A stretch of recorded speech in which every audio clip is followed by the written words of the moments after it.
Naimbag daw tayo amin. Kamusta po kayong lahat? Sana po nasa mabuti kayong kalagayan saan man panig kayong mundo naroroon. For today's video po ay maglalaba muna ako saglit dito sa ilog. Saglitan lamang po ito at mamaya po ay may mga dadating po akong bisita. Nagchat po sila sa akin at ako po ay dadalawin or bibisitahin daw ng aking mga long best friend. So, ayun na nga po, nandito na po sila sa bahay. Ito po yung dalawang best friend ko. Bali, 5 po kami dati, namatay na po yung isa. Ito pong nakaputi ay si Feli po ang pangalan. At siya po yung nakapangasawa dito rin po sa may amin. Kaya nandito lang din po siya nakatira. Ito pong naka-black ay nakapangasawa po ng taga Bicol. Kaya umuwi lang din po siya, halos kasabayan kong umuwi. Pero ngayon lang po kami... Kumbaga na ngayon lang po kami napagbigyan ng pagkakataon para magkita-kita at ngayon lang din po kami napagbigyan ng pagkakataon para bisitahin nila ako kasi galing nga po sa hospital si nanay ko. At yung isa naman po ay si Jennifer, nakapangasawa naman po siya sa Pangasinan. Siya po ang hindi namin po kasama ngayon. Sana po sa susunod na magkita-kita kami ay makumpleto naman po kami kasi kadalasan ay sila pong tatlo ang nagkikita-kita at ako po ay hindi nila nakakasama. Kaya nga po nagbibiruan kami dyan kanina, pagdating nila hindi ko na lang po nakuhanan ng video na mahigit 10 years na po nila akong hindi nakikita sa personal. Pero may mga ano naman po kami, may mga contact naman po sa video call, pero in person ay 10 years na po nila akong hindi nakikita sa personal. At yan na nga po, na-meet na po nila ang ating Kuya Lito, na-meet na niya ang aking mga long best friend yan. Pero nakikita naman po niya na nakakachat ko na po sila dati at nababasa niya yung mga biruan namin sa messenger ng mga best friend ko. Pero ngayon lang din po niya nakita. Tulad nga po ng sinabi ko, 10 years na po nila ako mahigit na hindi nakikita sa personal. Kami ni Kuya Lito ay 8 years pa lang, kaya sa totoo lang hindi pa po nila siya nakikita. At napaka-happy ko naman po kasi kahit po nahihiya pa sila sa isa't isa ay nagkaintindihan at nagkabiruan naman po kahit papano, kahit konti lang yun.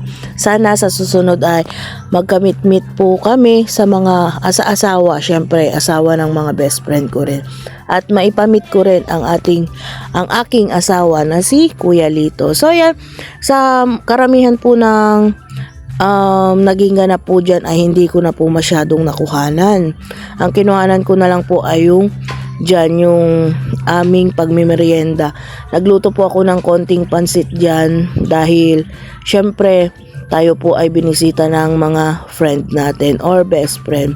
At yan, sila nanay po ng pagkakataon na yan ay tulog po sila, kaya hindi ko na po sila muna ginising.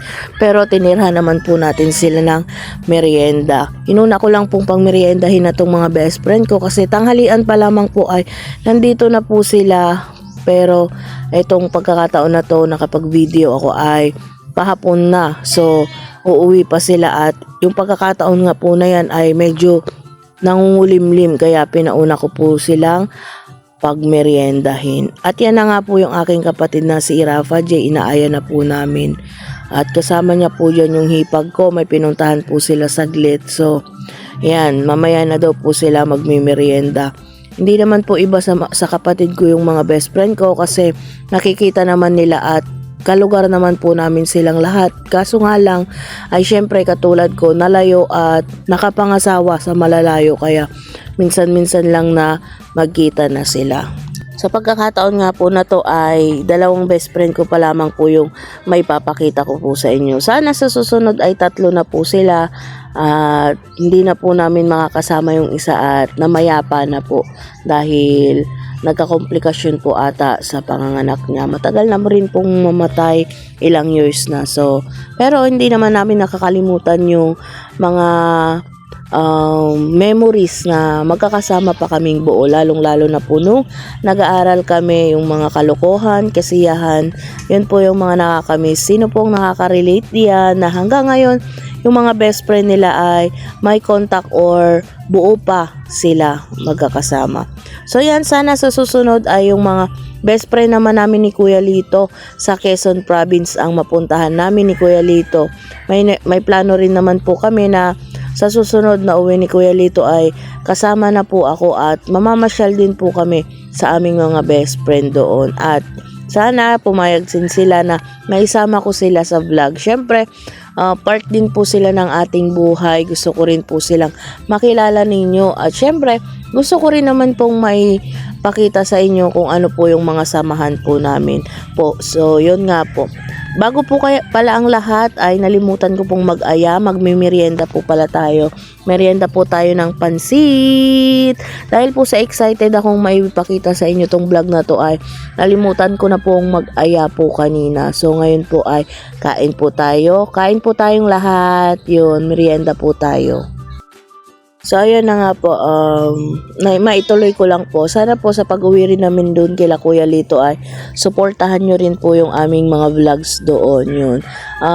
May plano rin po kaming doon din umuwi. Syempre, para naman po mabisita rin yung pamilya ni Kuya Lito at makamusta rin po sila doon. Yun.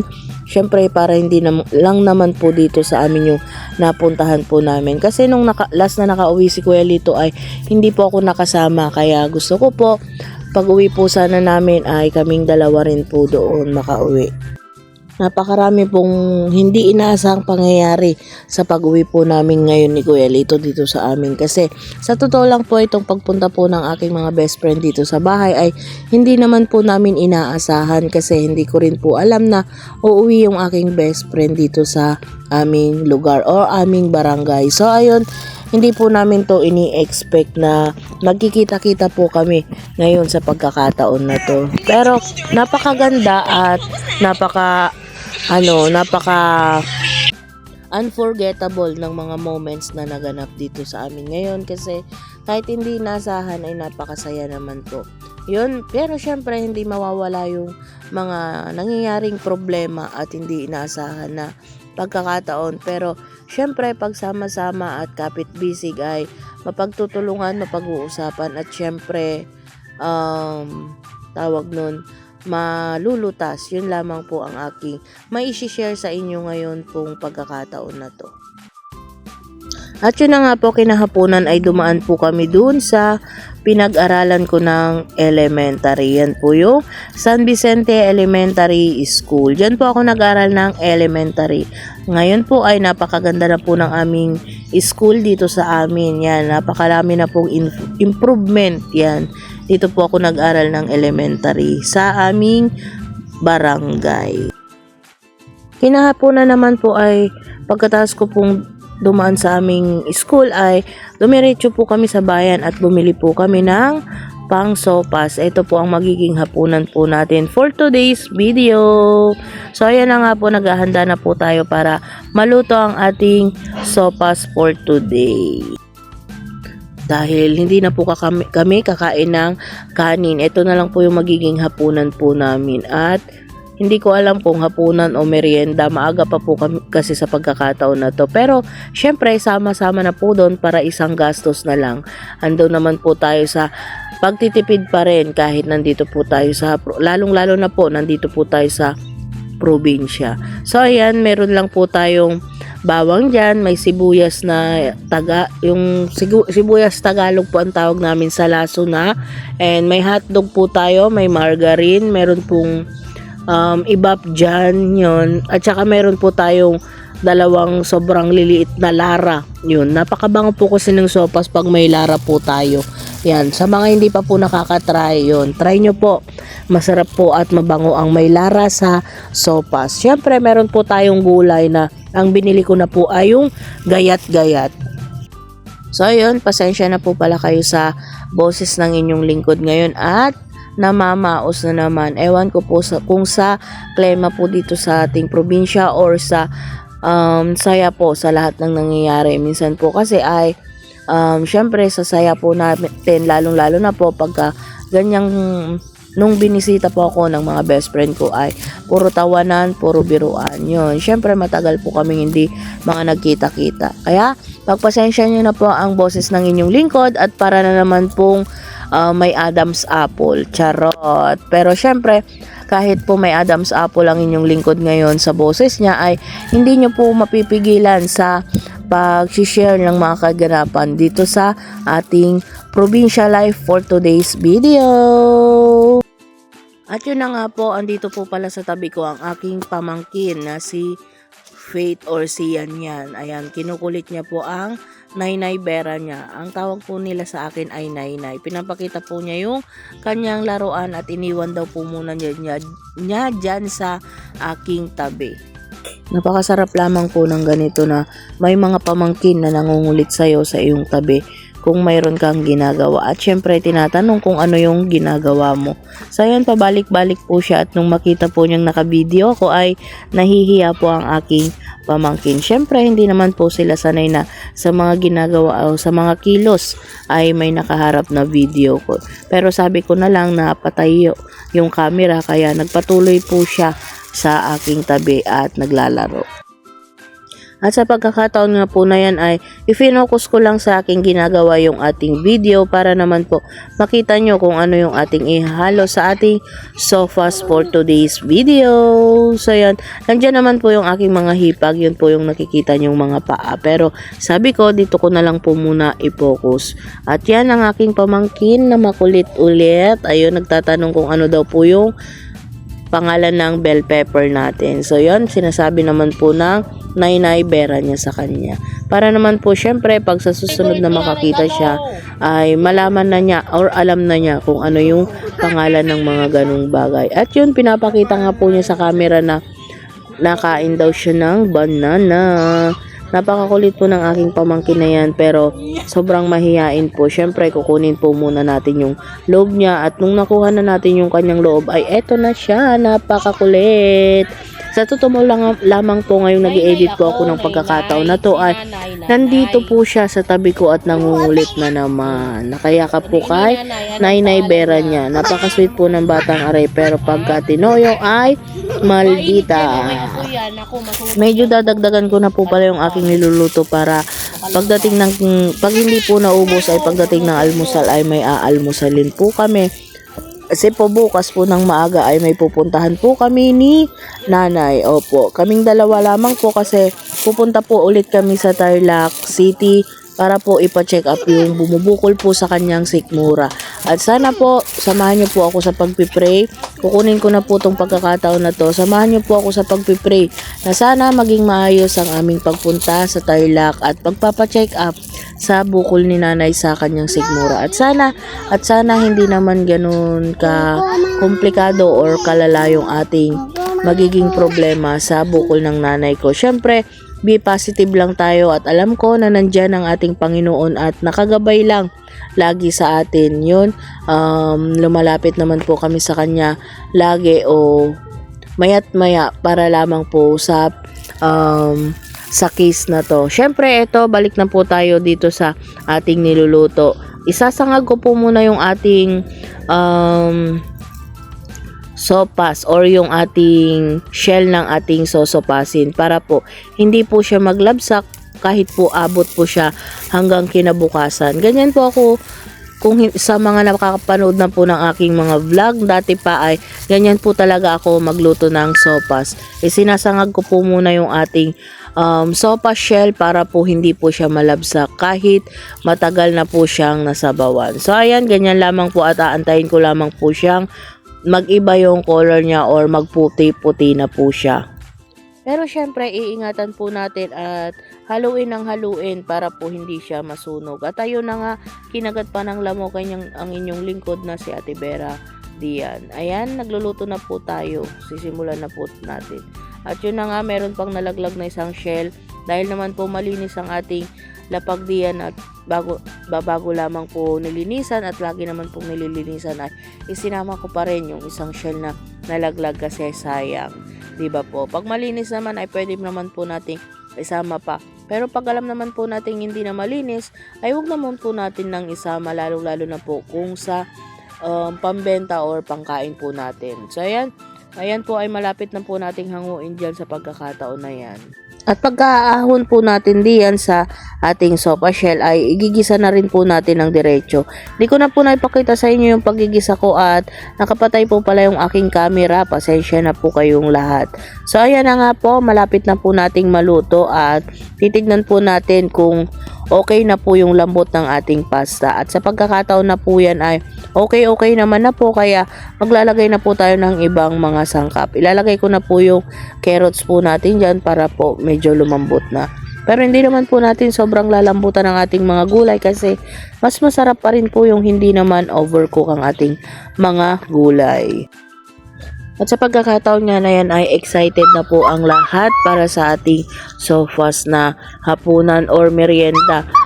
Kanina po ay maaga pa po ako nag-ready diyan, pero medyo hinapunan ko na po sa pagigisa kasi ay maaga pa naman at para diretso na daw po sa hapunan yung ating sopas. So, inantay po nating medyo maghapon-hapon pa, pero yun, dahil po sa kakulitan ng aking pamangkin, dahil naglaro pa po kami sa pagkakataon na yan, ay ginabi na po ako at nawala na po sa oras yung aking pagluluto. Pero okay naman po, maaga pa naman po dyan, nag-aagaw pa lang yung liwanag at dilim. At yun na nga, nilagay na rin po natin yung ating sahog na hotdog. Yun. Ang ating pong sopas ay, ang sahog niya po ay hotdog at egg na nilaga. So, ayan na po. Naglagay rin po tayo ng dyan, ng margarine para po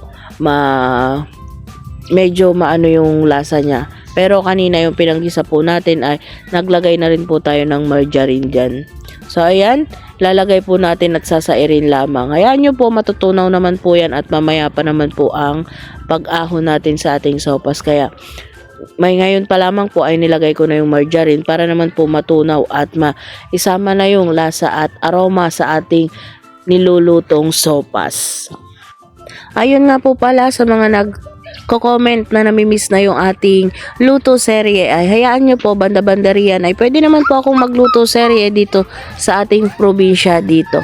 Sa ibang pagkakataon po or ibang vlog ay magluluto serye pa rin po tayo dito kahit nandito pa po tayo. Ito po yung ating egg yan. May mga malilit po na egg na inulian ko sa aking kuya na nagtitinda po ng kwek-kwek at mayroon po akong tatlong malalaking egg din po dito na gagayat-gayatin ko, egg po ng manok. So ayan po ang ating sahog for today's video sa ating sopas for dinner. At sa mga nag-aalala po, sa mga magluluto ng sopas or sa mga lulutuin ninyong mga pagkain na walang sahog na karne o meat or something, ay wag po kayong mag-alala, basta po marunong kayong dumiskarte or marunong po kayong magtipid sa ating mga niluluto ay pwedeng-pwede na po kahit ano po ang inyong isahog. Basta po ang inyong pagluluto ay sasamahan nyo ng pagmamahal ay magiging masarap po ang panlasa niyan. Tulad po ng ating gagawing sopas ngayon ay atin pong sinahugan lamang po ng hotdog at egg po. So, okay na po yan. Sa totoo lamang po ay sobrang na po yan, bongga na para sa amin. Sa totoo lang, minsan nagsusopas kami ay wala po talagang sahog, kundi konting pampasarap lamang po or pampalasa. At syempre, meron lamang pong maraming paminta. Yon, at ayan na po, malapit nang maluto ang ating sopas at kung nandito lamang po kayo ay amoy na amoy po sana ninyo at sana nandito nga po kayo para naman po ma-share ko at maisama ko kayo sa vlog na natitikman ang ating mga luto. At syempre hindi po may iwasan ang ating tikiman para alam po natin kung magdadagdag pa tayo. Tulad po niyan, medyo matabang kaya nagdagdag po ako ng konting pastis. Kung ayaw nyo naman po ng patis, pwede naman po sa asin. At sa pagkakataon na yan ay okay na rin po yung lasa at nagdagdag na nga po tayo. Ilalagay na rin po natin ng gulay na repolyo. So ayan, ang gulay lang po natin diyan ay konting-konting carrots at konting repolyo. Yan po ay yung nabibili na po na gayat-gayat. Yan lamang po ang aking binili kasi mas mura po at syempre mas mahal po kasi yung mga yung per kilo na. Kaya yan na lang po ang ating binili para po maka-menos po tayo sa gastos. At syempre maglalagay na po tayo ng gatas. kahit po nagme-menos tayo ng gastos ay syempre sa gatas ay sulitin naman po natin. Maglalagay po tayo ng 2 lata dahil malaki naman po ang kalderong pinaglutuan natin. Opo, tama po kayo, malaki po yung kalderong pinaglutuan ko para naman po kasama na yung ating pang-almusal. Mas nakaka-menos po kasi pag ganun po yung ating technique sa pagluluto. At yun na nga, hindi ko na po ata napakita yung pagpatak ko po kanina ng konting-konting suka para hindi po siya mapanis kahit na po may repolyo po siya at meron po siyang gatas. Pero syempre, papakuluan po muna natin ng isang kulo para po yung ating gatas ay maluto-luto pa po para hindi po siya mapanis. Yun po yung ating technique para hindi po panisin ang ating sopas. Sa mga gusto pong makuha yung technique po ng para hindi po agad-agad masira po yung sopas ay ganun lamang po yung inyong gawin. Pagka niluluto nyo po ay patakan nyo po ng konting suka at syempre lutuin nyo po ng konti yung pinakagatas niya.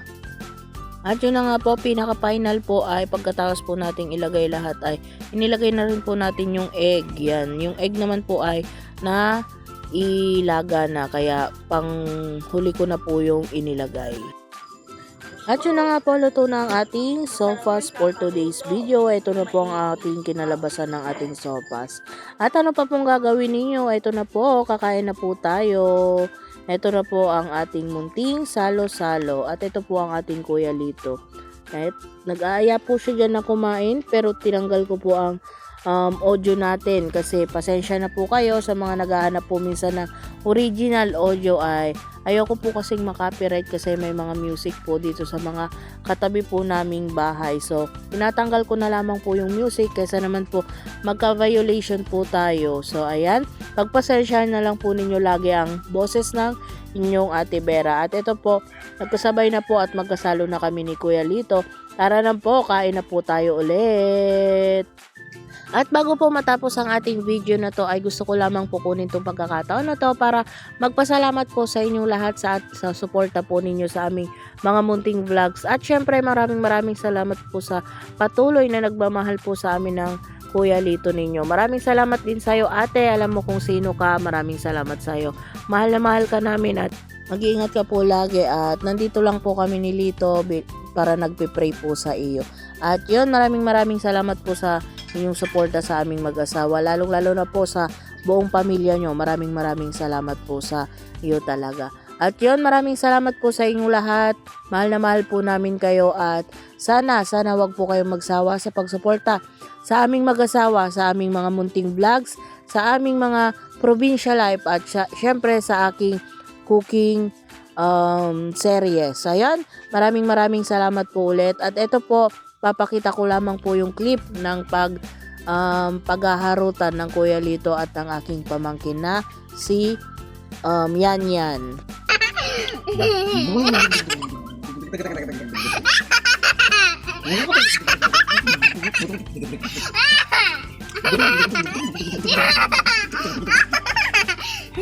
Abdi